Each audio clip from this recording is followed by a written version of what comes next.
फाल्दिन लागेको।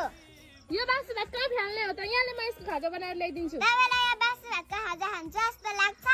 लाग्न चाहिँ लाग्दैन हैन, तर यति मिठो खाजा देखेपछि कसरी खान्न होला त? नखाए म छँदैछु नि खाने भनेर मैले बनाउन थाले। मैले चाहिँ एउटा अन्डालाई फुटाएर बटुकामा राखे, अनि एउटा प्लेटमा पिठोलाई लिएर त्यसमाथिबाट अलिकति तेल र नुन हालेर अघिको अन्डालाई पनि हालिदिए, अनि मजाले मुसेर यसको डोलाई चाहिँ रेडी गरे। अनि यसलाई 5-10 मिनेट रेस्ट गर्नको लागि यसलाई चाहिँ साइडमा राखिदिएको छु। अनि एउटा आरीमा चाहिँ अघि फ्याल्न आँटेको बासी भात, मसिनो गरी काटेको प्याज, क्याप्सिकम, टमाटर, चिल्ली ओइल हालेर एउटा अन्डालाई पनि पट्टा फुटाएर त्यसमाथिबाट हालिदिएको छु। अनि मजाले मिक्स गरेर यसलाई पनि साइडमा राखिदिए। अनि अघि रेस्ट गर्न राखेको पिठोलाई मैले निकालेर यसलाई बेल्नको लागि राखिदिएको छु। यसलाई चाहिँ मजाले बेलिसकेपछि चाहिँ यसको मैले साइडलाई कट गरिदिएर फ्यालिदिएको छु। अनि यसलाई चाहिँ मजाले एउटै साइजको हुने गरेर काटिदिए। अनि मैले त्यसको 20 भागमा पनि कट गरिदिएको छु। अनि त्यसलाई चाहिँ मैले तातो तातो तावामा लगेर हालिदिए। अनि यसको 20 भागलाई चाहिँ बिस्तारै फैलाएर त्यसमाथिबाट अघि बनाएको मिक्सरलाई हालिदिएको छु।